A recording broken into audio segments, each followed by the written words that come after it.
Indigenous Rights Radio, because knowledge is power.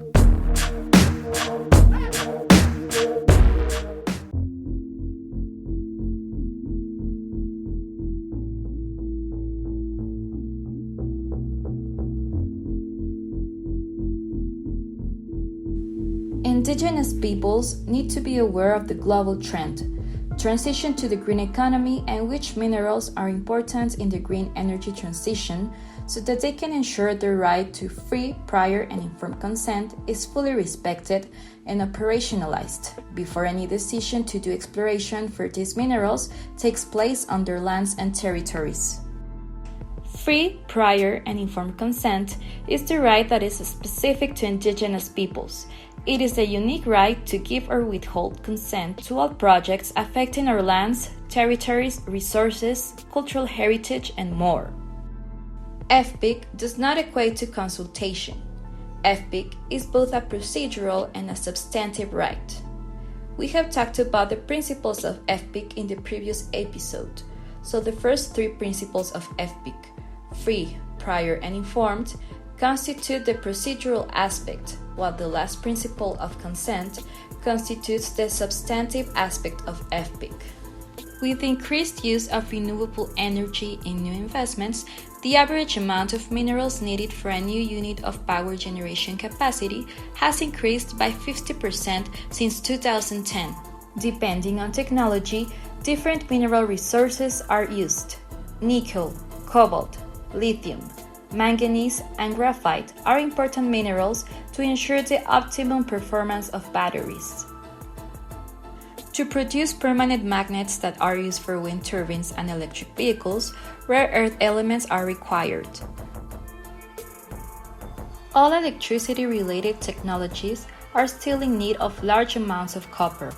There are new opportunities as well as challenges that will be presented to corporations that produce minerals.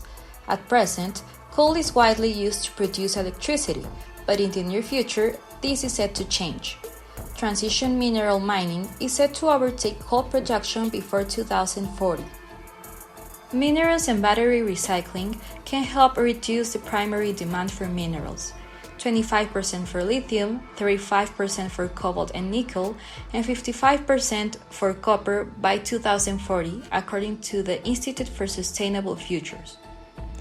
A transition to zero emissions in transportation can occur in far less mining-intensive ways, scaling up, recycling, reducing battery size, research into battery chemistries combined with investments in low-carbon public transit can cut the U.S. lithium demand for transport by 92% by 2050, according to Climate and Community Project and UC Davis. Transition minerals are being marketed as critical to the transition to a green economy. However, unless practices radically change, their mining perpetuates the same environmental and human rights abuses as fossil fuel extraction. Their framing as a green solution means it is more likely for their violations to go unchecked in mainstream conversations. The dominant narrative wants us to believe that these minerals are essential for a transition to a green economy, so they call them critical minerals. Indigenous peoples and their allies have chosen to refer to them no other than transition minerals because we believe that it's the water, our land, and our children that are critical, and our true North Stars are the well-being of our people, human rights, justice, and equity at all times throughout the transition, and these principles are not negotiable. Finally, mining without full and meaningful consultation with affected communities can ultimately result in a substantial material loss for companies.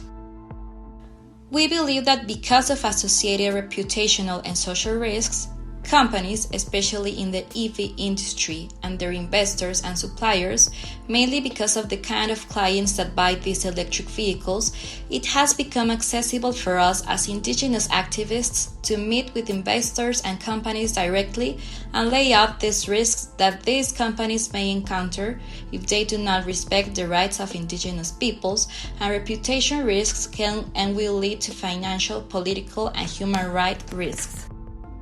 One very clear example is the Dakota Access Pipeline, where the project implementers failed to understand the developing social and reputational risks that subsequently manifested into intense social conflict and ultimately resulted in material loss of over $12 billion.